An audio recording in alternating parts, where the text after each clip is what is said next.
Watching a video this morning, which I'll talk about in a minute, but what it was, one of the things that came out of it for me was this word attention that featured within it. Attention.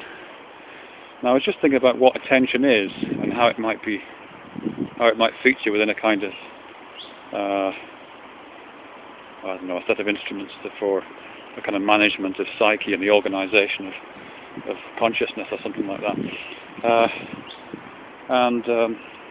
Obviously attention is when one's, oh God, I can't even, it's one of those things, as soon as you start thinking about it, you can't analyse what it is. But certainly I experience it a bit like a kind of visual process. I mean, it's not visual, because you clearly give auditory attention to something or tactile attention to something. But I kind of imagine it kind of visualised, if you're turning yourself into the direction of the experience, in the direction of the stimulus, and kind of concentrating or focusing, and again these are visual terms, I recognise that, concentrating or focusing your mind, again, whatever that is, upon this particular stimulus. And sometimes that seems to happen under conscious volition, as when you seem to make a choice to, as I am right now, to focus attention on a particular leaf that's in front of me here, and other times it seems to happen by non-conscious processes initiated by events in the outside world. Something flickers at the corner of your eye and your attention is instantly drawn to that, whatever it was that was happening there. And you know, that's probably an incorrect distinction to make. I don't think there's any, I'm sure it's much more complex than that, but that seems to be the experience of how attention works. In terms of some other things that fall out from it to do with attention.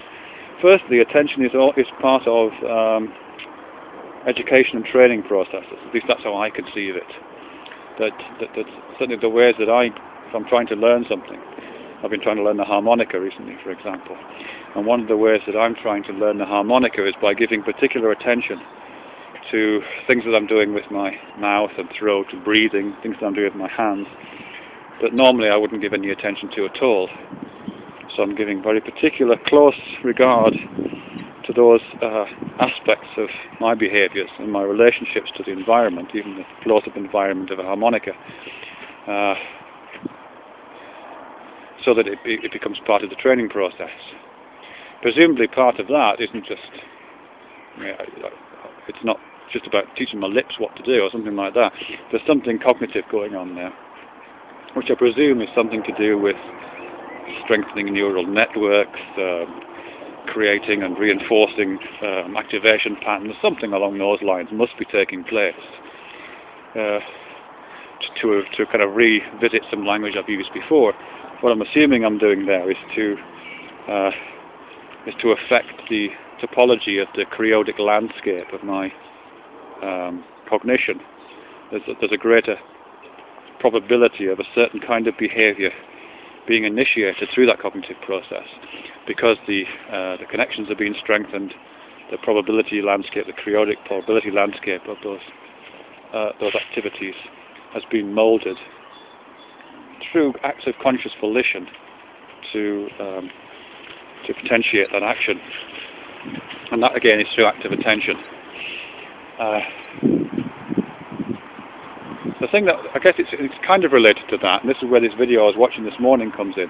This particular video was about Douglas Harding, who I've mentioned before, who was a mystic who wrote a contribution to Zen in the West, having no head. And this particular video was he's dead now, Douglas Harding, but this is with a guy called Richard, who worked with Douglas Harding for a long, long time and still practices and indeed teaches Douglas Harding's techniques for consciousness raising, enlightenment, however you want to call it. And some of the processes that were on this video that were referred to, and which feature within Douglas Harding's what he calls experiments, kind of training exercises, are about the use of attention. So, for example, there's an exercise in that in which you kind of look at the world, and it's very much to do with visual attention here. you kind of look at the world, and then you look at your own feet, and you see your feet, and you give your attention to your feet. They're fully present in your visual field, and you give your attention to that presence. And then you allow your attention to move up your body, so it's your visual attention, not your felt sense.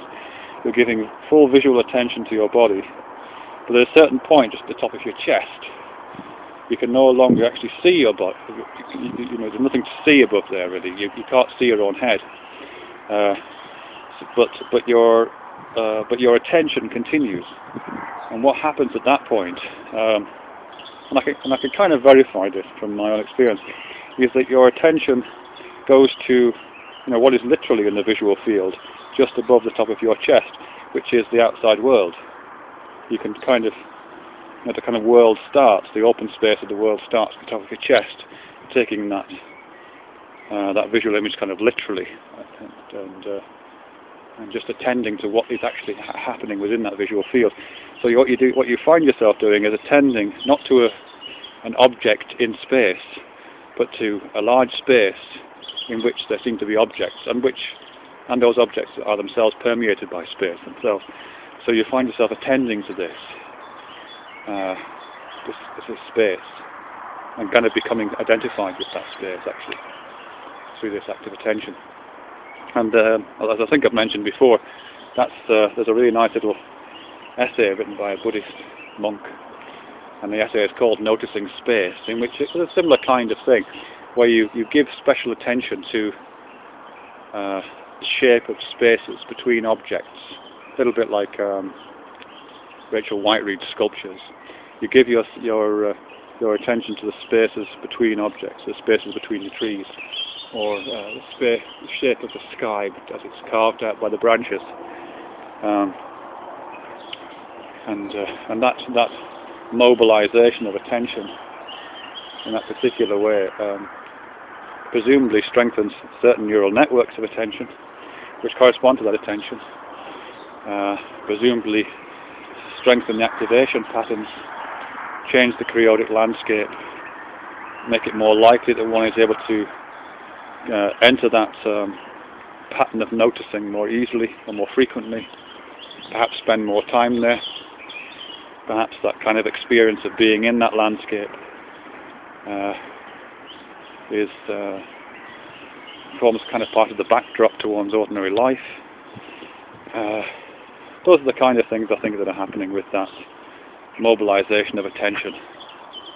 I think there are other uses of attention which I'll maybe try to give some thought to and see if I can get to those as well in later videos. But I think this one that Douglas Harding's talking about, where you use your visual attentive potential, the potential you seem to have for giving visual attention to something, and then through kind of orderly process allow that attention to center not on an object but on the space which seems to contain objects.